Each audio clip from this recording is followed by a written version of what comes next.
अस्सलाम वालेकुम नाज़रीन, खालिद रिज़वी। आज मैं आपके सामने एक जो इस वक्त मई 9 की जो म्यूटिनी है, पॉसिबल म्यूटिनी या बगावत, उसके मुतालिक कुछ कहना चाहता हूँ। इससे पहले मैं एक इब्न खल्दून कहा करते थे, जो कि एक बहुत बड़े हिस्टोग्राफ़र यानी तारीख़दां गुज़रे हैं, और उन्होंने सोशल साइंसेस पे बहुत कुछ लिखा है। तो ये कहते हैं कि मुख्तलिफ़ असबिया और क़बाइल और ज़बानों के लोग जहाँ रहते हैं, वो आए दिन वहाँ बगावत के चांसेस होते हैं। अब उसको मैं जहाँ तक ये कहता हूँ कि ये कैसे मुमकिन है कि पाकिस्तान में आज तक कोई एक हमारा कलेक्टिव सॉन्ग वो है तो सही कि एक परचम के तले हम एक हैं, हम एक हैं, लेकिन कहाँ मीडिया में लोगों को एजुकेट किया जाता है किसी वतन ही की बुनियाद पे इकट्ठे हो जाएं, तौहीद की बुनियाद पे इकट्ठे हो जाएं। तो ये सारी चीज़ें, जिसे हम इन अदर वर्ड्स आम ज़बान में जो लोग कहते हैं कि एक कौम नहीं बन सके, हम तो एक हुजूम हैं और अब तो एक मॉब हो गए हैं, अब जत्था हो गए हैं। तो ये एक बहुत बड़ी बुनियादी वजह है जो आए दिन इंडिया इतना बड़ा मुल्क है, लेकिन किस तरीके से वो इस वक्त यानी पूरी दुनिया में उसकी बातें सुनी जाती हैं। अब वो जहाँ तीन बड़े पावर्स हैं, जहाँ रशिया है, चाइना है, वहाँ इंडिया भी है।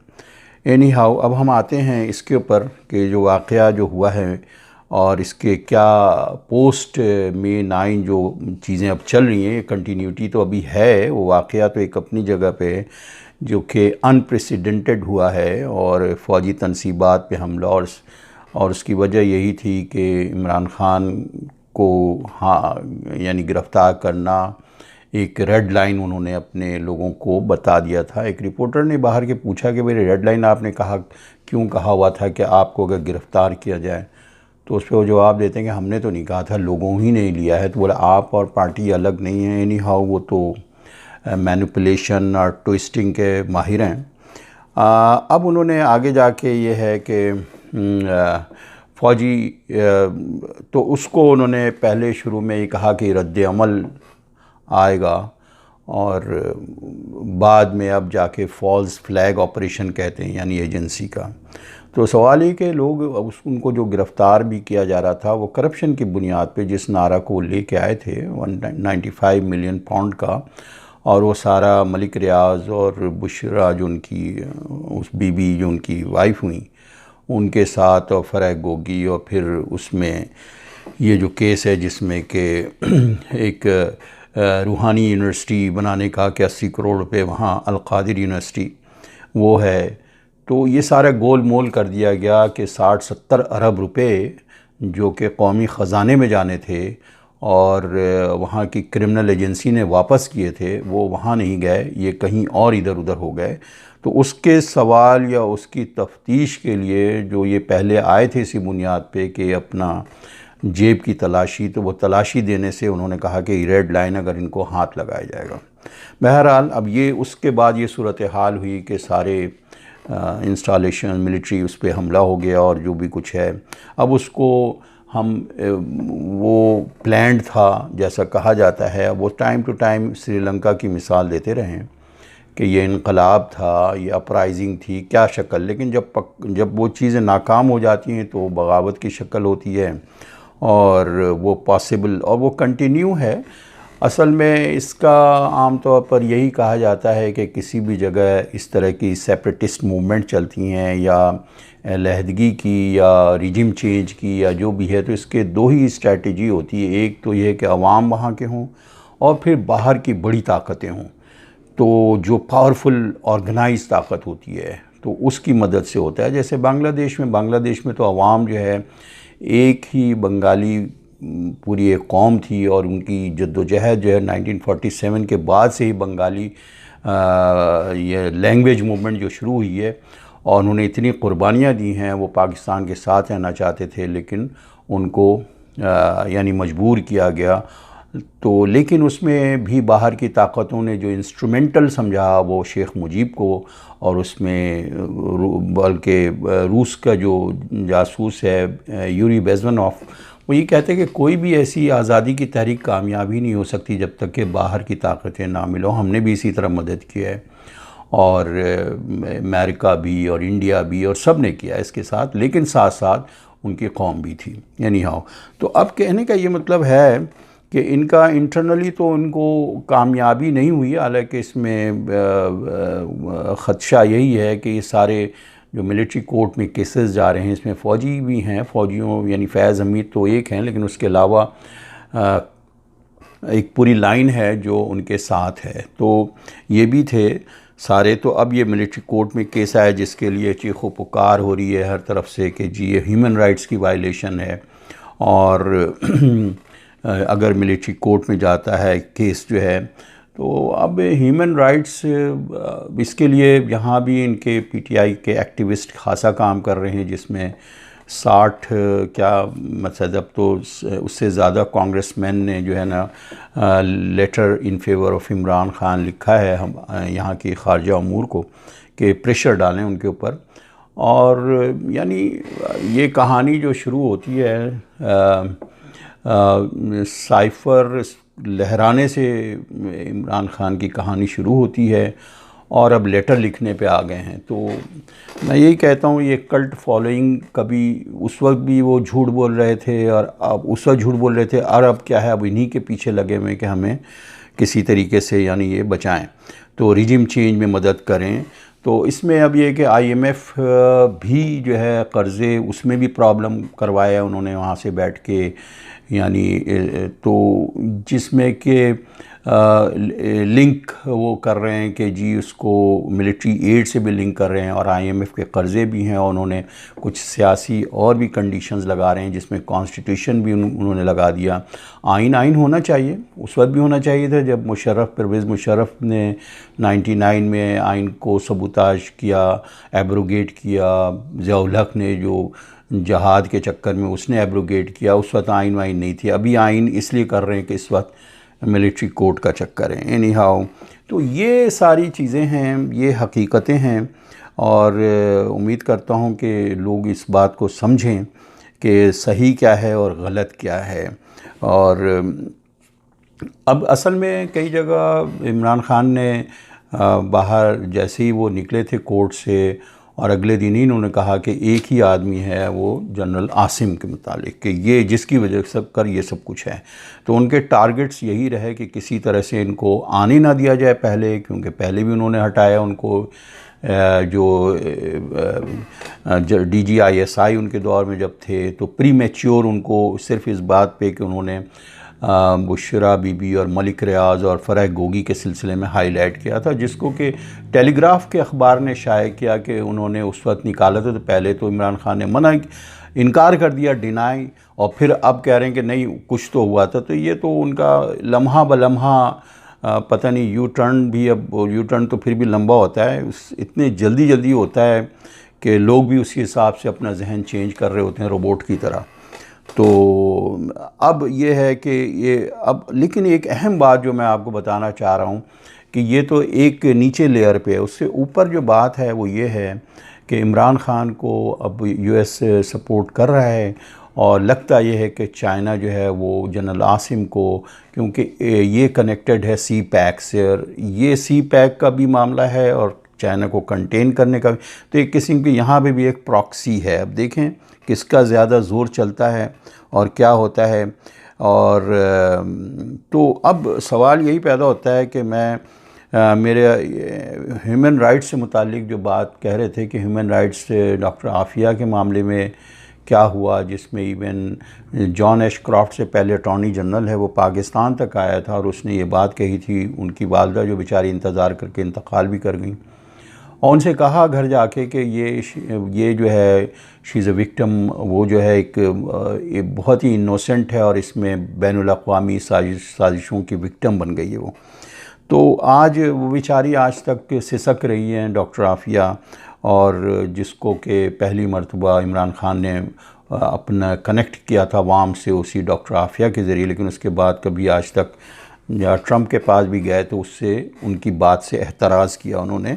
और तो खैर ये यहाँ पे देखें ह्यूमन राइट्स की बातें आ रही हैं, ना जेनोसाइड इतना बड़ा इंडिया में होता है, कश्मीर में है, फ़लस्तीन में है, वहाँ कहाँ ह्यूमन राइट्स हैं। लेकिन इमरान ख़ान के लिए आज ह्यूमन राइट एक्टिव बहुत ज़्यादा एक्टिव हो चुका है। तो अब ये समझने की चीज़ें हैं और इसको गौर व फिक्र करने की ज़रूरत है, तदब्बुर करने की ज़रूरत है। और हमारे जो यूथ हैं और जो नौजवान हैं वो जो गुमराह किए जा रहे हैं, उनको सोचना चाहिए कि सही क्या है और गलत क्या है।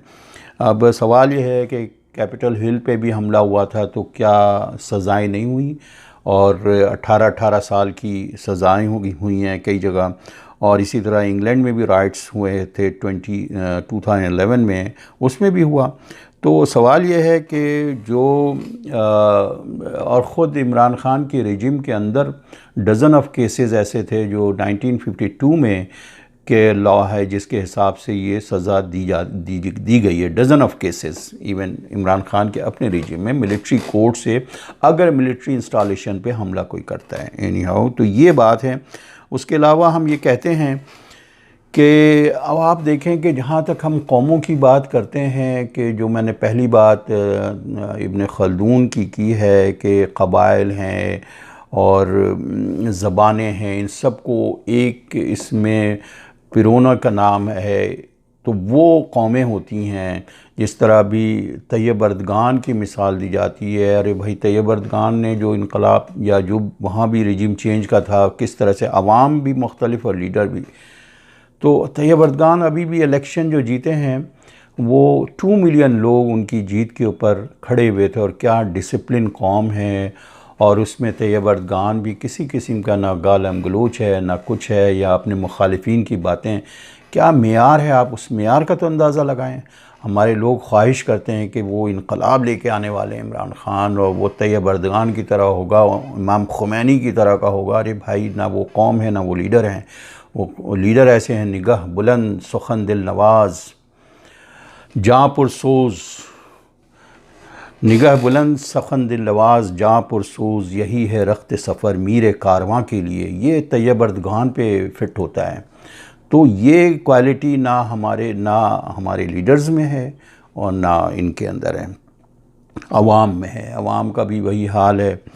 तो अच्छा, मैं अब आप लोगों को इसके साथ ही एक एडवाइस करना चाहता हूँ, और ये अपने बच्चों को ज़रूर इसकी तालीम दें, बजाय इसके कि आगे नस्ल दर नस्ल ये ख़राबी पैदा हो जाए।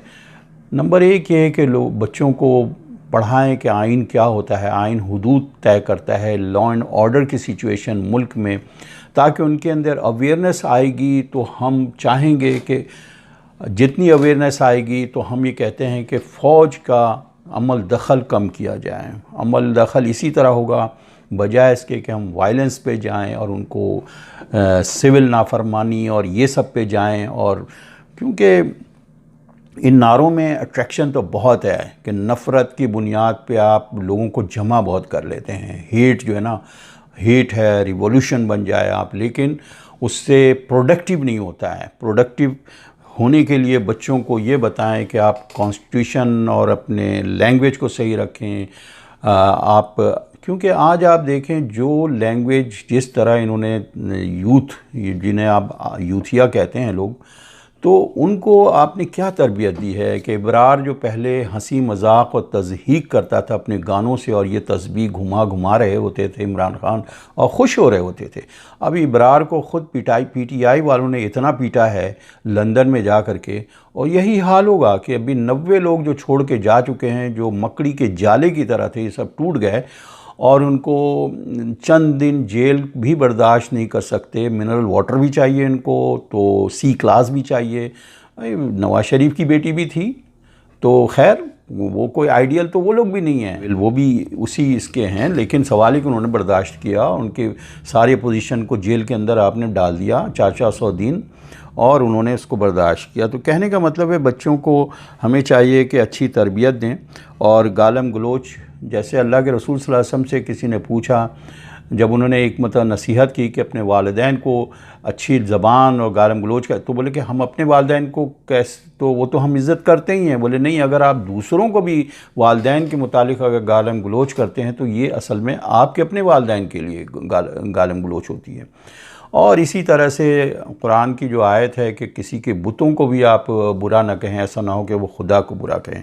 तो ये जो पूरी तहज़ीब पे जो अटैक हुआ है, ये तो बरसा बरस लगेगा इसको जाने में, कि आप लंदन की सड़कों से लेके मस्जिद नबी तक सलासम, आज भी आप देखें वो लड़का शायान करके है, वो जमैमा के साथ बैठा होता है, मेजर आदिल बैठा होता है, यानी बाहर भी सारे इनके लोग बैठे हुए हैं और इन कामों में लगे हुए हैं, लंदन से लेके अमेरिका तक।